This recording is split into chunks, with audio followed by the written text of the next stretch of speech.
Hello and welcome. My name is Emma Raz and I'm the Commercial Director of NumberEight. Today I will do my best to explain how our Affinity Audience solution works. And to get us started, let's just first look at what Affinity Audiences even are. I'm going to share my screen so we can go through this together. So Affinity Audiences have three types. The first one being demographic audiences, second, interest-based audiences, and finally, podcast lookalike, which is unique podcasting audience. Let's start with demographic. Demographic is everything that you can imagine, kind of like the bread and butter of advertising, age and gender, and all of this combinations, whether it's 25 to 24, 18 to 24, or is it Gen Z? Basically means the same thing, but in their different combinations, older women, young men, and so on and so forth. For US podcasting, we also have household income, which has been in high demand. If you have a different geo you need this data for, let us know, and we'll see what we can do. But for now, it's US only. From line 34 onwards, we have all of our interest-based audiences. And those are basically what you would expect to find in an RFP. They are personas, and these were actually developed to answer RFPs with the language of advertising in mind. So they're really developed and built to help you answer those and to help deliver on campaigns and to make sure that advertisers know what they're getting. And there's quite diverse type of audiences, from affluent consumers, Asian Americans, auto intenders, beer enthusiasts, Black Friday, Cyber Week just coming up soon, business leaders, divorce and thriving, fast food lovers, career changers, homeowners, all kind of movie fans and content consumption, Oktoberfest, pet owners, and so on and so forth. There are many audiences. However, if we don't have what you're looking for, that's also not a problem, because you can just drop us an email and let us know that you're looking for something different, and we can probably create a custom audience for you. But there is quite a lot already included in this list, so please do have a look. The final type of audience is lookalike. I do have a different recording explaining all about lookalike and exactly how that works. However, in a one line, lookalike aims to solve this known issue in podcasting, where basically advertisers kind of fall in love with a particular podcast, and they just want to target or work with this one podcast because their CMO loves it, or it worked for them in the past, whatever the reason. And naturally, this is not really scalable, and they normally are sold out and way too expensive for them. So instead of saying no, we allow you to say yes, no problem. We have 300 podcasts that look exactly like the podcast you looked for, in terms of both audience and content, which is basically a different way to do audience targeting, but through the podcast. Here in this file, you'll see that there is also a column explaining the audience type, the three types I just already reviewed with you, as well as which the available platform this is available for, so which media. We offer these across podcasting, gaming, mobile, CTV, so it does sometimes it makes sense to have a look to just make sure it's available for your platform. All audiences are available for podcasting, so if you're in podcasting, that's not an issue, but still good to know.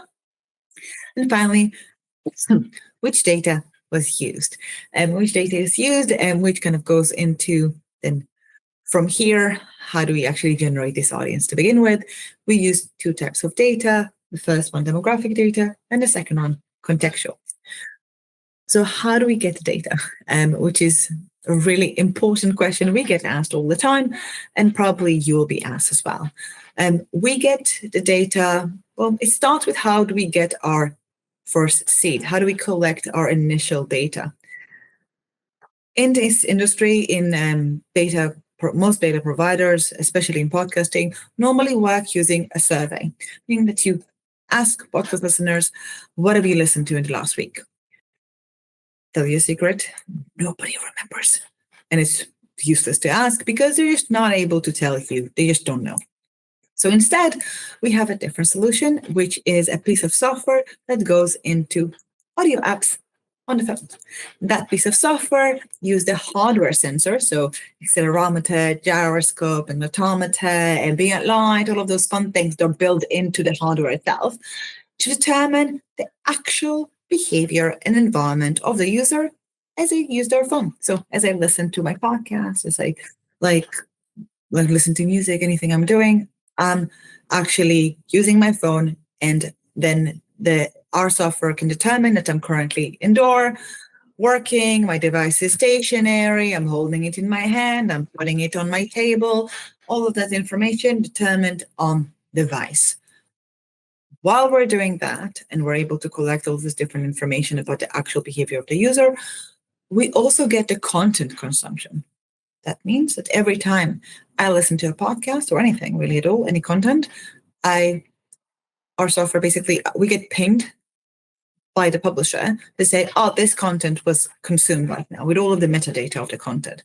So we know exactly which podcasts were consumed and for how long, and what type of people consume them, as we also get the first-party demographic data from the publisher, which means that we have our proprietary behavioral data, we have the actual content consumption, which is observed data, we just see what people actually listen to, and we have first-party well-labeled demographic data.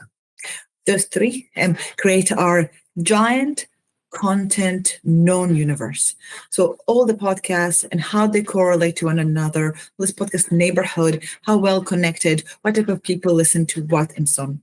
So basically creating this massive world of podcasting.